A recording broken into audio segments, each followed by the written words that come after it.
Good day mga ka-GT sa kalam at ito nga po pala nagising ako ng maaga at naisipan ko mag-walking at nagpatila po tayo ng malakas na ulan at dito nga po ayan medyo sumisikat na po yung araw pero nag-uulan po, nakita niyo naman po ano yung kalsada mabasa-basa at dito po siyempre umising po tayo ng madaling araw. Wala naman po tayong pinag-iensayuhan mga ka-GT at siyempre buhay single mga ka-GT, makikita nyo mamaya kung anong meron ako sa sarili kong bahay na nag-iisa ako at gusto ko po kasi lagi mapag-isa at ito po shoutout nga pala po sa mga kasalubong ko at yun po lagi ko po nakakasalubong yan mga ka-GT sa umaga. Papunta po siyang Kalamba, hindi ko po alam kung taga saan yun at mga ka-GT siyempre makikita nyo naman po napakakulimlim at katatapos lang ng ulan. Medyo sumisikat na po yung araw. Yan po ay 6:10 na mga ka-JT. Sobrang haba ho ng panahon ng gabi ngayon. Nakita niyo naman napakadilim pa. At napakalamig po sobra. Hindi ho talaga kayo papawisan basta-basta kung walking-walking lang or jogging-jogging lang na saglit. Kailangan po medyo kilometers muna bago kayo pagpawisan na sobrang lamig po talaga. Sobrang parang magpapasko. At yan, shoutout kay Ate Gigi na sa area niya. At siyempre medyo umiwas-iwas lang po tayo diyan sa sidewalk dahil po nakakatakot din baka mamaya may ahas yang punong-puno na yan. At yun po nakasabay ko po si Ate Angie, si Ate Lydia, si Kuya Henry. Kasabay ko pong pumanik yan at yun nga first time daw uli nila. So sobrang tagal ng panahon mga ka-JT yan, nakasabay ko po sila papanik. At sulit naman daw po yung ahon at ayun pinayagan po tayo ng ano at nag-iwan lang po tayo ng ID at dumaan po dun sa resort ng pinsan ko. Sinabay ko lang po sila dahil ako'y merong resort na kakausapin, yung kanyang caretaker at yun po yung ano ko, kay pinsan ka rin. At dito po, shoutout po sa pamunuan dito at nilinis po uli yung area. Napakalinis po ngayon uli nung sa may cross niya mga ka-JT. Napakaganda pong tingnan, napakaliwalas at nagulat po ako na bagong tabas po. At yun po, kitang-kita po yung ganda ngayon ng Mountain Peak mga ka-JT sa mga lahat po ng mga gustong maligo rito. Mga resort owner po, pwede nyo po rektahin dito at mag-rent kayo tapos mag-swimming. At yun nga, depende lang po sa resort na gusto nyong i-rent. Pwede nyo naman po pumuntahan nito at i-rekta yung mga caretaker. At meron din naman po mga legit agent dito. At pagdating po sa guard, kailangan nyo po mag-iwan ng lisensya. At dito pa mga ka-JT, medyo paon lang po ito at ingat-ingat po tayo sa mga co-driver ko at sa mga naglalakad na nagpapapawis dito. At yun nga po, nagpatila lang po lang kami dito na Kuya Henry dahil lumakas po ng ulan. Inabot po kami dyan sa may unahan. At syempre mga ka-JT, nagpapasalamat po kami sa management dito. Napakabait po ng management dito. At tinabasan na po yung taas. At yun sa mga nagiinom po rito na iniiwan yung mga pinag-alakan at pinag-inuman. Shoutout sa inyo. Sana naman imisin nyo. Hindi ko po alam kung customer o kung sino po. Basta may naabutan po ako dito. Minsan nagbabasag pa. At yun nga po, nung may nakita akong binasag na pinag-inuman, tinabi ko pa baka po makabubog po sa mga nadaan sa sakyan. At dito po mga ka-JT, syempre papanik lang po tayo dyan. Medyo mataas na po yan. Medyo madulas po yan kasi katatapos lang po ng ulan at nag-decide po ako mag-booking. At yun nga mga ka-JT, dito lang po sa amin sa Losnap City yan. Shoutout nga pala po sa mga taga-Pansol na nakaka dito. At yun, tuwan-tuwa po si Ate Angie at na payagan kami. Nasa pagpapaalam naman yan at wala naman po kaming gagawing masama dito at magwa-walking lang at management naman talaga po ay mabait dito mga ka-JT. Yung iba lang po kasi abusado at syempre pinag-iingatan lang po nila homeowners to. Tapos yun nga nakita ko napakaganda na po ngayon ng sa may cross niya at kita na yung overviewing na at namumuti-muti pa rin po ang kadagatan kasi malakas po ang hangin. Dito po talaga naman sobrang lakas po ng hangin dito at napakalamig. At yan mga ka-JT, syempre nakakahilo yung camera mo, JT sa kalam. At papanik lang po kami. Ayan, sa resort na yan. Ayan po yung kay Pinsan Karin at Pinsan Japet na resort. Meron po silang customer mga ka-JT. Hindi po nasisiro yan yung resort na yan. Napakagaling po nung yun. Sana all may customer. At ayan po mga ka-JT, nakita nyo naman po, natabasan na po lahat. At napakaganda po ng view dito. At sa lahat po pa ng gusto talaga maligo, marami po mga resort dito na pwede nyo irentahan. Kayo na po bahala kung sinong kukontakin nyo. Kung ako naman kukontakin nyo, pwede ko naman kayo i-refer. Basta sureboard lang po, pan down. At kung kailan date at kung Sabado at Linggo at summer, medyo may kamahalan po. Ayan, nakita nyo naman, napakalinis na po, natabasan na po, napakaganda na po. Kitang-kita na po yung kagandahan ng ibaba mga ka-JT at pati po yung cross niya napakalinis na po ngayon mga ka-JT. Yan nga po, ayan, napakaganda pong tingnan talaga at pagmasdan lalo pag inalagaan. Mga ka-JT, papanik lang po tayo dyan at nagpahinga lang po tayo. Medyo hapu-hapu na pero sulit naman po, pawisan na yan kahit napakalamig. Ayan po yung kasama ko, si Ate Angie at Lydia, si Kuya Henry. at medyo hawak sa bewang, sa tagal na raw ng panahon na hindi sila nakapanik. Basta sa management na nandito, shoutout po sa inyo, maraming salamat at, medyo napayagan tayo kahit papaano. Wag lang po tayong aabuso, maging ano po tayo, maging mabait po tayo 'pag tayo pinayagan dito. At 'yun mga ka-GT, dire-diretso lang po tayo diyan after po nung magpahinga kami, kuwentuhan at may kausap kami diyan ng driver ng jeep, kasama niya raw yung jeep na nalaglag diyan. Kaya sinabi ko na dito na siya dumaan papunta sa kabila para hindi matarik yung kalsada na bababaan niya. At yun nga raw, alam niya raw na may yung nalaglag na sasakyan na yun na pasaherong jeep ay kasamahan niya.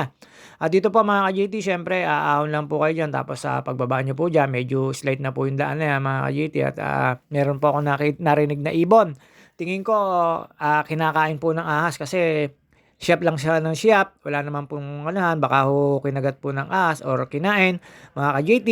Hindi lang po namin nakita, basta narinig lang po namin yung ingay ng ibon. Dito naman po siyempre hindi naman mawawalan kasi parte po ng Mount Makiling 'to at, ingat-ingat na lang po tayo lalo sa pamadaling araw. At mga ka-GT, ayan nakita niyo naman po, paangat po tayo ng paangat mga kasakalam. Basta walking-walking lang po tayo, papawis lang po tayo. Shoutout nga pala po sa mga single diyan, kahit single mom puwede na po. At magmamaselan pa ba? Kailangan na? Hindi, joke lang po. Ang lamig po ng simoy ng hangin dito. Ayan, tuwang-tuwa po si Ate Angie diyan, kasama ko for the first time daw uli. Pam-picture-picture sila diyan. At yun nga mga ka-JT, habang pumapanig po tayo diyan, nagkukuwentuhan ho kami ng about, politika, pati ho po yung mga movie ngayon na trending mga ka-JT dahil dun sa direktor na akala mo alam niya yung pangyayari, pero pare-parehas naman kaming wala doon sa pangyayari, joke lang po. At ayan mga ka-JT, paikot lang po tayo diyan, yung kasabay ko diyan yung driver ng jeep at tinuro ko sa kanya kung saan dadaan. Siyempre kailangan po natin turuan yun kaysa maaksidente yun, ang haba-haba ng jeep niya. At, talaga naman pong pampasaherong jeep talaga medyo nagloloko preno niyan, nag-mechanical kasing pang-ilalim pero di-hydrobox na, minsan malayo yung adjust, siyempre pamamasada hindi naman po mawawala na yun at manginginit. At yun nga po, gulping-gulpi po sa pamamasada ang pampasaherong jeep kaya po minsan sumasablay po talaga preno niyan. Pero yung iba naman po siyempre 'pag maalaga hindi naman po talaga sasablay yan. Depende lang na lang din po sa pagbiyahe at ayan yung si kuya na kasabay ko na driver ng jeep at dito po tinuro ko sa kanya pababa. Dito po kasi sa pababa na 'to hindi ho gano'n kataas po ng agad po do'n sa pinanig namin at ayan diyan ko po naririnig yung ibon na parang tinuklaw ng sawa. Hindi ko po alam kung sawa basta hindi ko po nakita parang nahingi po ng tulong yung ibon, sa mga base sa mga pag-ano niya, pag-siyap-siyap niya. At dito po mga ka-JT pababa lang po tayo diyan siyempre after po namin bumaba diyan dumiretso na po kami pauwi dahil medyo nag-uulan pa.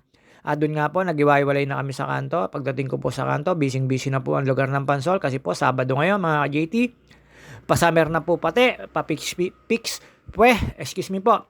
Fix season na po ngayon mga ka-JT. Medyo makaramihan na po, lalo Sabado at Linggo, medyo mahal na po yung resort dito. Pag magrerenta kayo.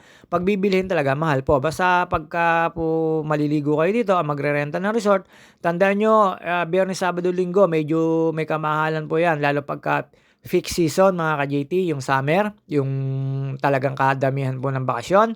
Medyo may mahal-mahal na po yung pagrenta ng resort at depende rin po sa dami ng tao. Uy, sana all, payat na, JT Sakalam. Kukonti na lang, kakalating kilo na lang.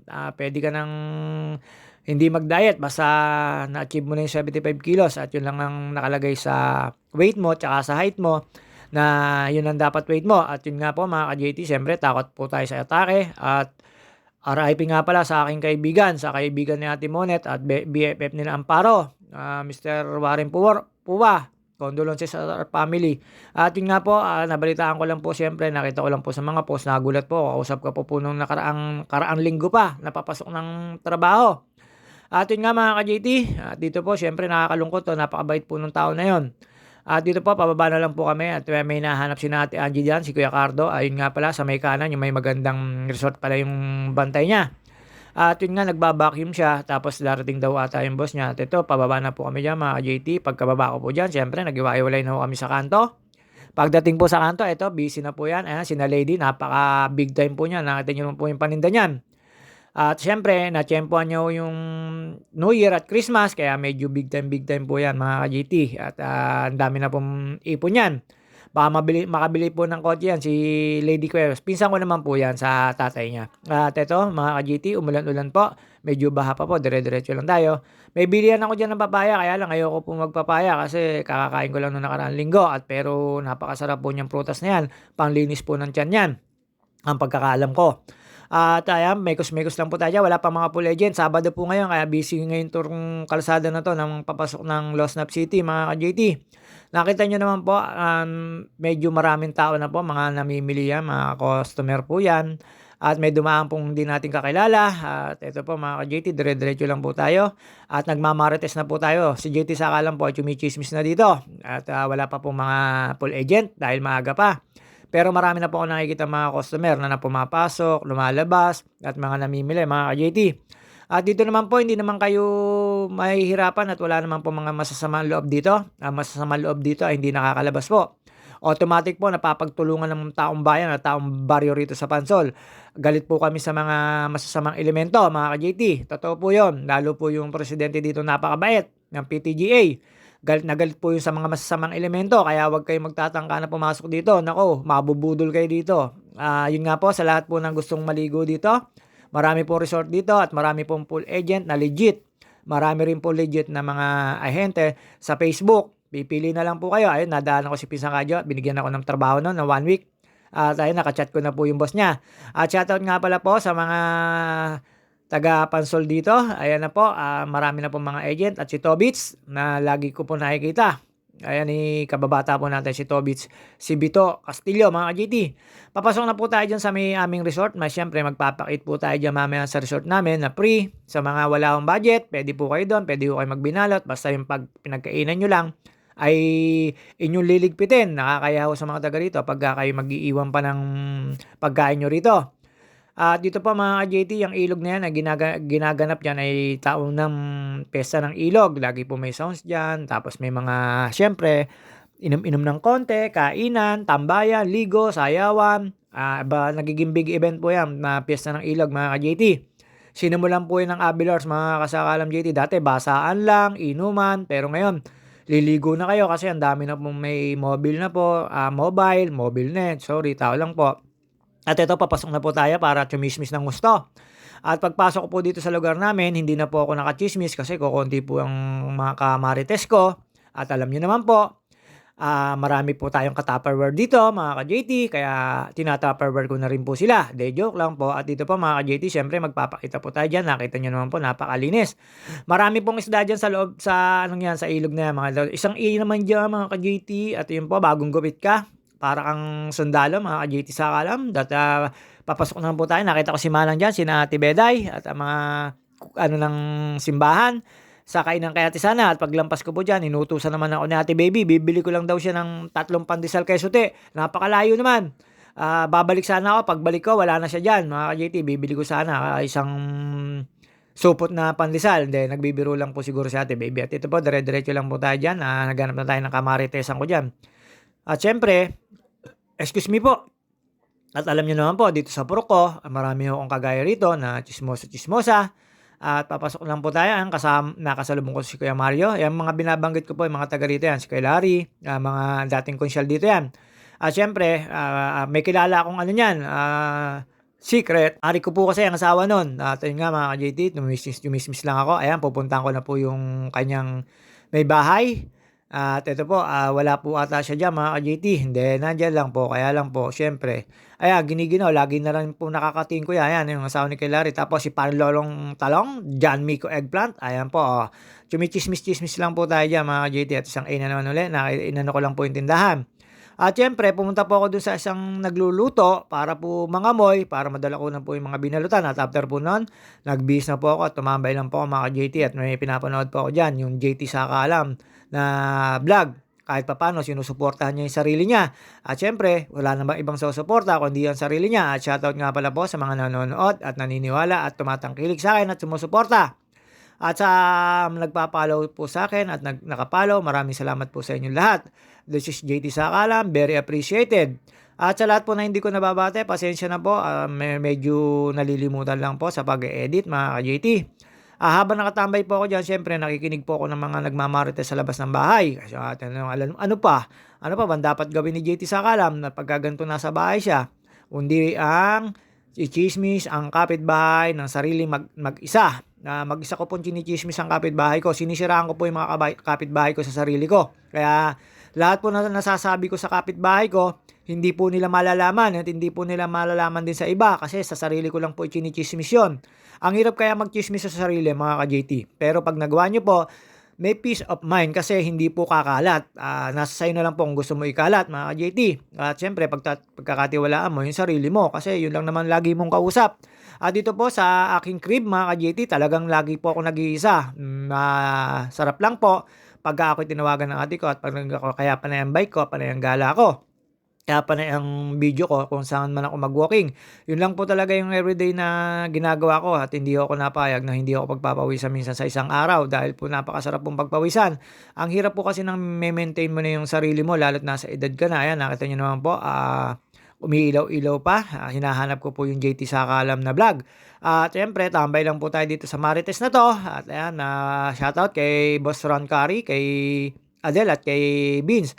Dito po, wala po akong nakikita mga kamarites ko. Maaga pa po kasi, tsaka nag-uulan. Na ganun po talaga, takot sa ulan ng mga kamarites ko. Baka ako po matunaw pagka po napataka ng ulan. Joke lang po. Siguro wala lang po talaga mga tumatambay ngayon at nag-uulan. At umikot lang po ako, tinignan ko po yung mga isda dun sa may ilog namin. Ang tawag po dito, isang sala, isang ilog nung panahon po namin. At dito po naliligo rin po ako. Ayan, si Manalo, mga ka-JT. At may mga lumampas po tayong mga nagtatrabaho sa dulo. At ayan po, nakita nyo naman po si Ate, nakatambay doon kay Ate Baby sa kainan. At dito po mga ka-JT, pumasok lang po ako dyan. Dito, pagpasok nyo po dito, hindi ho amoy mapanghe. Lalo yung tabihan na yan, sulok na yan, parang hindi ho naiihian. At ayan, may nakikita po ako mga naliligong bata, mga ka-JT, napakalinis naman po yan. Pero yan, laundry shop po yan. Manual hand carry laundry shop mga ka-JT dyan po tsaka dito po sa may sala na to. Dati po ito nalalim po yan. Tapos ayan nakita nyo naman po pinapanood ko po yung mga isda. Siyempre wala po akong mga marites at wala po akong mga plastic na kapitbahay.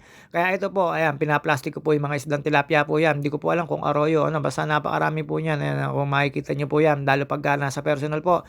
Naglulutangan lang po. At ito po ang single JT Sakalam. Kailangan mong hugasan ng pinagkainan uy kokonti na bilbil o konting diet na lang. Kaya lang yung face lock mo medyo talagang yun na nauunang mamayat. Pero syempre matutuwa ako bumababa na yung timbang ko.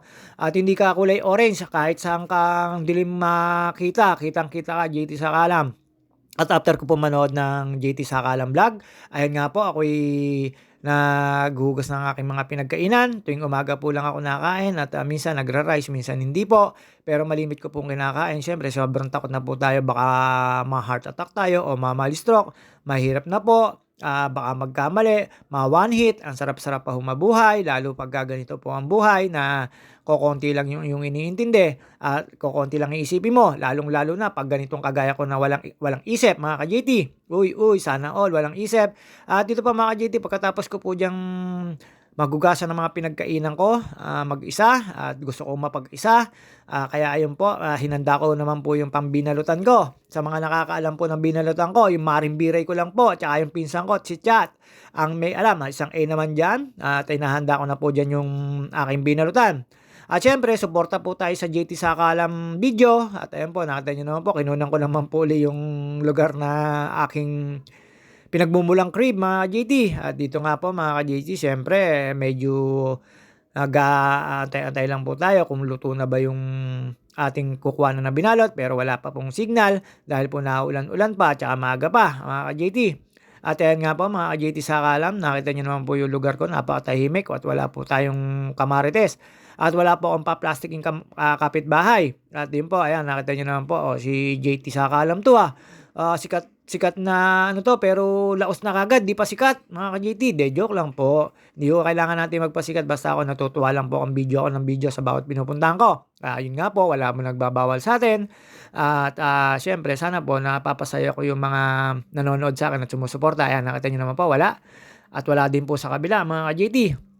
Medyo lumabas lang po ako dyan kasi wala na pong ulan-ulan at makala ko makakamarites na ako. Wala pa rin po palang makakamarites mga ka-JT. At ayun nga po, habang nag-aantay ako dyan, dumating naman po yung ating mga super friend. At syempre, meron po silang work ngayon. At yun nga po, doon po tayo kukuha ng ating pambinalot. Ayun nga mga ka-JT, at dumaan po diyan si Lab at si Sob Abalos, si Three Balls mga ka-JT, papasok na raw po siya. At dumaan po diyan si Ate Mila, si Pare Lolong at si Sileng. Ayun nga po mga ka-JT, at yan anak ni Chat na bunso. May dala-dala pong kariton. Ayan, regular na araw na ginagawa ko po rito, lalo pagka wala pong lakad. At yun nga po, sa January 30, magiging busy ako. Antayin ko na lang pong tawagan ako nung nirepair sa akin ng pinsan ko na pagdadrive ko. Ayun naman po, magkakabaon ako. At meron po akong pupunta isang lugar na maginaw doon. Sana makatuntong ako doon. Matuloy sana kami ng mga pamangkin ko at ng mga ate ko. At yun nga mga JT, sponsor lang po yun. At di nyo akalain na makakarating ako. Sana matuloy kami doon. At hanggang dito na lang po tayo mga JT sa kalam. See you on my next video. Ayan po yung mga sinasabi ko na minamartes ko. Ayan si Paring Lolong. At si Sileng. Ayan po, napakalakas po